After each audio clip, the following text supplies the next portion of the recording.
Hello there, you wonderful people, and welcome back to another retro adventure. And at the end of another week, the end of another poll, we've got a very clear win for Something Rotten in Kislev, Part 4 of the Enemy Within campaign for Warhammer Fantasy Roleplay. Now, as usual, I'll cover that on the desktop in a wee second, and I'll be back at the end of the video with some other channel-related news and some other poll-related news. But before I do that, I'd like to take a moment talking about my patrons, who this week I have been informed would definitely know how to handle themselves in a grim world of perilous adventure.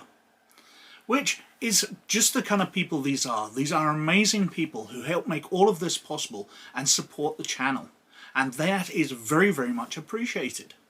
Now, if you'd like to join them, and I sure wish you would, and you'd like to help support the channel, or you'd like to see these videos a week early, or you'd like to gain access to one of the other levels of patronage we've got, then there's a Patreon in the description down below. If you check it out, it'd be very much appreciated. But anyway, let's have a look at Something Rotten in Kislev. So, this is Something Rotten in Kislev. Came out originally from Games Workshop in 1989, although this is the Hogshead Publishing release, which came out in 1999. Now, as far as I know, there's no difference between the two. While the earlier parts in the Enemy Within campaign had parts added to them, adventure sections to connect them together better, altered, this, as far as I can tell, is exactly the same.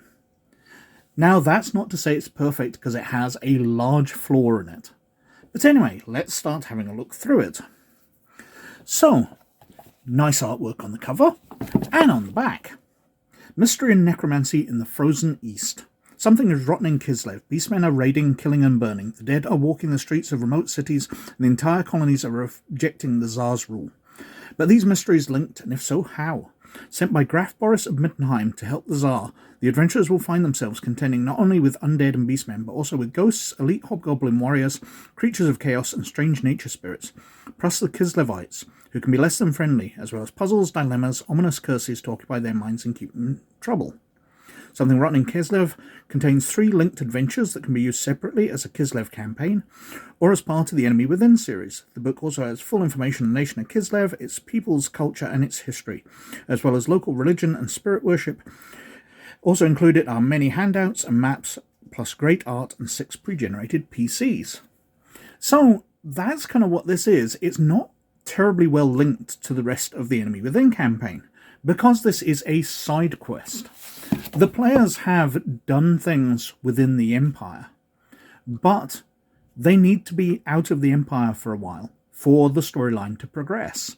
So when they return in the final part, be it Empire in Chaos or Empire in Flames or some other variant of it that's come out over the years, the Empire will have problems for them to fix, but they need to have been out of the country for that to happen. So there's some adventures for them to do in Kislev, which is basically Russia to the Empire's sort of Germany, if you think of the old world like Europe. So the players are off somewhere else doing a favour for the Graf that they've risen to prominence with in the Empire. They go to Kislev, and there's some adventures for them to do there. Now, I've heard suggestion that you could just put in any other adventures, because some of these aren't great. But I quite like them. They're Warhammer Fantasy Roleplay stuff. So, designed by Ken Ralston, additional material by Graham Davis. 2 absolute greats. Something Rotten in Kislev. It introduces it, what this book contains, how to use it.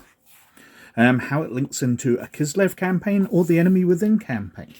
We've got introductions. How to start the adventures. We've got background information on Kislev, which is just Russia with the serial numbers filed off. Transport communications, the tundra, the great forest foothills, wheatland colonies and the steppes, Kislevite national identity, the races of Kislev, a timeline of how the nation was formed. What else we got? Social classes, from the aristocracy, the priesthood, freemen, intelligentsia. Life of a Kislev peasant. Now, 16 pages in, and that's the section on Kislev over. So this isn't a really detailed, even though it kind of says that it's detailed on the back cover, this is a brief guide. It's a little more than given in the rulebook, but not too much. And then we're on to the Beast Child. Basically, a village is being attacked by Beastmen. The players have to go and beat them, but they'll need guidance of a mutant child born in town. It's not a very complex adventure. It's got some interesting NPCs in it. So we've got the village where they go to. We've got nice maps and layouts of things. The manor, encounter sequence, the ancient spirits. So they deal with ancient spirits of the forest. Waltzing with Father Bear. They have a race with the nature spirits, which is an interesting thing. But the Beast Child is one of the most interesting things. He's the child of one of the villagers who's been banished outside. But he has no verbal communication skills. So, while he has a lot of information to give the players, and he can guide them to the Beastmen, it's all going to be in hand actions and mime, which could make for some very interesting role-playing situations. I do like that. That makes this adventure kind of stand out, but it's just the one character which makes it stand out. Lots of information here. As he leads them in, they've got to tackle the Beastmen. The Beastmen have been clearing a dwarven temple. We'll come on to a section on that in a second. Different stats for the Beastmen. Ancient ruins in the northern world, the dwarven temple, underground caverns, and we go into some tactics on defeating the Beastmen and concluding the adventure. Then, the second adventure, Death Takes a Holiday. In this one, the players are given a message to deliver to somebody in a ruined town. Now, they travel there, and the town is under siege. But the siege is also under siege. Basically, there's tribesmen besieging the town, because the town is controlled by a necromancer and is undead. But the tribesmen have come under attack from hobgoblins. So the players, to get access to the town, will need to go through the tribesmen, but before they get to the tribesmen, they've got to go through the hobgoblins. So they're going to have to sort of negotiate their way through, because these are armies. So there's going to be a lot more role-playing than combat, although perhaps they can turn that round. Now, the big problem with this is it's supposed to be a city, Chernozavatra, and it's not really a city. You could probably say that it's the keep in the centre of the city, because your players are going to notice it's pretty small. But we've got the Dolgan tribesmen, scouting out the town. It's all besieged by zombies, the Walking Dead within it. Tourist guide, as I said, there's not a lot to it at all. If we look at that map a little closer, you can see there's, what, a dozen buildings. That doesn't make a city. But you could say that that wall is the keep in the centre of it. So the rest of the town has been destroyed. If you wanted to add some stuff about the tribesmen, the Dolgans being camped out on ruins of the city itself. And when you meet the necromancer, who turns out to be the one you have to deliver the message to, he's not a bad person. So it's setting up from a twist where the players aren't going to be fighting a necromancer. They've definitely not been sent for that. If they do fight him, he's going to be fairly powerful. But their mission is just to deliver the message and leave. Now, that's not going to make it very happy with the Dolgans outside who want to destroy the necromancer and the undead. But that's the player's problem, not his. So, inhabitants of Chernozavatra, how to leave. You know, the Dolgans are still outside. They think the players went in to deal with the undead once and for all. Now, if the players haven't wiped out every last undead thing, and it come out, the Dolgans will naturally conclude the PCs have changed sides. So we'll try and kill yous. So there's interesting setups there. Conclusion and experience points. Now they travel back once again, and they're sent out on a spying mission. This is the largest of the adventures, and they are to go out to a town which has broken away from Kislev rule. They're broken away from the Tsar's rule, and the spies for the Tsar within it, and the players have to go and find out what's going on. And when they get there, it's another town overrun by undead. the journey to Bolgazgrad, the town of Bolgazgrad, and everything going in inside. Because the town was getting attacked by chaos. Obviously, Kislev is far more northern than the Empire, and the northern wastes in the old world are the lands of chaos. So chaos beastmen and things were raiding the town. The Tsar wasn't particularly helping, so they've made a deal with a chaos priest who has summoned up undead to protect the town. So it's another town with a necromancer and lots of undead. It's basically the same trick that they used before. Now, they can try and turn the town back if they remove the chaos priest, the necromancer, to remove the protection. Then the town would have no choice but to return to the Tsar. But the necromancer is so powerful that there's no stats for him. So the players basically have to find another way of dealing with it, which most probably will be just to leave. However, the adventure doesn't really make that easy, because you're putting a big bad in front of the players. They're going to think it's the monster to be killed. They're not going to know that this time they're not supposed to be fighting the monster. They're supposed to be avoiding it. So while we've got lots and lots of information about the town in here, really, the players need to be looking for a way out. Neko the Doubter, Renegade Chaos God. So it's introducing another Chaos God. So Warhammer Fantasy Roleplay already had 5 Chaos Gods, whereas standard Warhammer tends to just have the 4. And this introduces another. And there's lots of information about holding cells. Durgal is the priest of the Chaos God, the Necromancer. He will be fairly friendly to them if they confront him, but he is going to try and get them to serve him by putting them under some kind of compulsion. But that can destroy the player's return to the Empire and the rest of the campaign if they're now compelled to work for a necromancer in service of a chaos god.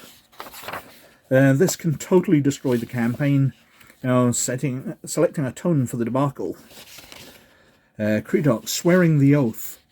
Players who want to avoid unpleasantness, detailed, have to accept the oath curse and be accepted as members of the cult of the ancient allies before any further discussions with Durgal.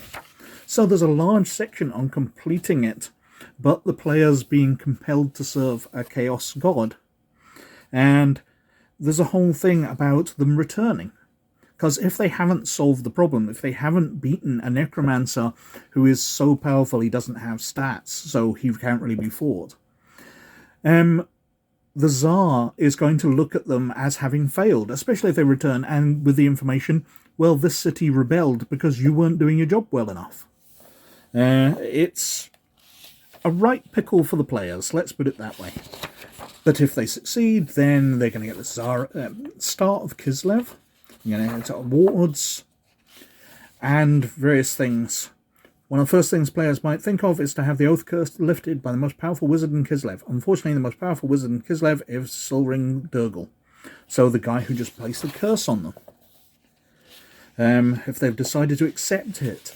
Now, there's a huge section here on them ending up serving this, which, as I said, derails the rest of the campaign. But anyway, we've got experience awards, various NPCs. We've got some player characters that they could use. Walter Lucky Tfulmist, Ruby Durin's daughter. And we've got various handouts. So, ancient spirits. Lots of information on the different types of ancient spirits. We've got maps and diagrams of buildings to hand out. The layout of the town that they were to breach. As I said, it looks way more like just a keep. Some handwritten notes. Information about the cult of ancient allies that they might end up as members of. Historical extracts. Durgal's story. Some standard NPCs. A nice map of Kislev. With wheatlands and all that. Journals of Atra. And an advert for The Empire in Chaos, the 5th written part, a new work based on Empire in Flames by Carl Sargent, which was never published. Hogshead went out of business before they ever got around to finishing it off. I've seen some notes on what they planned, and it was interesting stuff, but the final part of the Enemy Within campaign never got rewritten. They always were very critical of Empire in Flames, saying that it didn't end the campaign very well, so they were going to rewrite it, and then they never got around to it. So that's Something Rotten in Kislev. Now, the adventures themselves can be very interesting to drop in to a campaign, or just to run as one-offs in Warhammer Fantasy Roleplay. In fact, with the pledge they have to make to the Chaos God, it makes a lot more sense that way than being part of the Enemy Within campaign. And there's some lovely stuff in here. The role-playing encounter with the Beast Child, where everything's mimed out because he doesn't speak, is really interesting to do. But it's not up to the standard of the rest of the campaign. The Enemy Within campaign started absolutely amazing. There's some nice stuff in here, but really we're starting to see diminishing returns as the campaign goes on. So that was Something Rotten in Kislev, and that won the poll this week with a dominating 35% of the vote, way ahead of everything else, because in second place was Last Rites for Call of Cthulhu on 24%. In third place was City of Angels for Twilight 2000 on 19%. In fourth position was Your Own Private Idaho for Price of Freedom on 15%, and I know there were quite a few fans of that out there, but alas, not this time, guys. And running up way behind was Nightwalker the Villy Affair for Millennium's End on only 6%. And one day I'm going to get you to agree with me. You're going to vote for Millennium's End, and you're not going to feel bad about it, because Millennium's End is such a good game, and these are such good adventures. But alas, not this time. I'm just going to have to convince you of that at some point. Anyway, as usual, they're all wiped out the poll. And we're going back to a retro RPG one. And everything this time is from old polls, because some of these just won by a whisker. So perhaps this is their week. And other things I'm putting in here because I just want to cover them. These are things I absolutely adore, and I want to show them to you. So I'm going to keep putting them in polls until eventually they win. But anyway, first up, we've got Spycraft by Alderac Entertainment Group from 2002. Now, this is the D20 spy game. We covered Top Secret, one of the first spy games ever to come out. So it'd be nice to cover one of the first D20 ones, especially that these rules were used in things like Stargate and other systems. So it'd be lovely to cover it. Second up, we've got the Judge Dredd Companion for the Judge Dredd role-playing game from Games Workshop from 1987.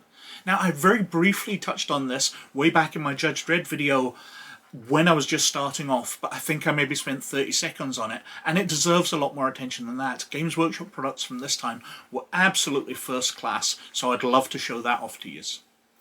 After that, we've got Roadhogs for the Teenage Mutant Ninja Turtles game from Palladium, which came out in 1986. Now, this is TMNT meets Mad Max. It's a great setting, it's a lot of fun, and again, I would love to show it off to you. Next up, we've got Secrets of Shadowloo for the Street Fighter RPG. Now, the Street Fighter RPG was White Wolf doing something kind of weird because they'd become known for their World of Darkness, but then they did a Street Fighter role-playing game where you just beat people up and you're fighting the evil empire of Shadowloo, and there's so much good in this game and it's such fun. I would love to show it off.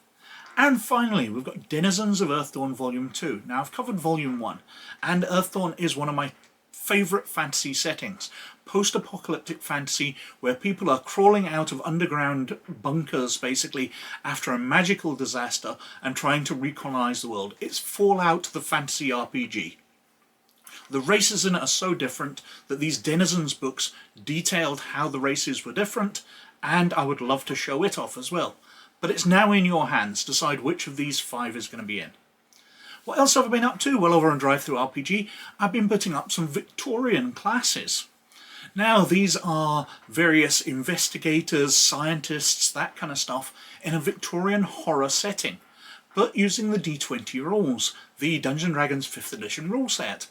Now, I quite liked what I was doing with the modern horror, but this is an interesting way of looking at it, taking it back to Victorian horror, especially as I'm trying to meld it with fantasy. So this is Victorian orcs, elves, dwarves, all in top hats, investigating horror situations. And the horrors themselves are things which lurk in the darkness. They're not big monsters, they're not beasties from another dimension. They're just the unknown coming out to kill and be dangerous, which investigators have to stop. So if you're interested in those, check them out on DriveThruRPG, or you can get access to all of this over on the Patreon for patrons of Laird or Librarian status. So if you check that out in the description below, and you get access to all of my writings, which are now over 300 booklets. So there's a load there for you to download and have a look through if you join at that status. Over on RPGgamer.org, I've been finishing off covering the Young Jedi Adventures. We got up to story 49, so there was a lot in the first season to cover. It's quite fun stuff. Now I'm covering the Bad Batch, and I've got a few comics to cover which have accrued over the last couple of months. The Vader comic, the High Republic comic, so I'll be doing those before I move on to a new series. And I've yet to announce what that series is going to be. So if you're interested in the Star Wars D6 system, check me out on rpggamer.org. I'd love to have feedback on what I'm doing. And there's a good bunch of people over there giving feedback and helping me out and make decisions on how these things should look for the D6 system. But anyway, as usual, I think I've whittled on for quite long enough. So thank you very much for watching. But most of all, as always, you look after yourselves. And I'll catch you later. Bye now.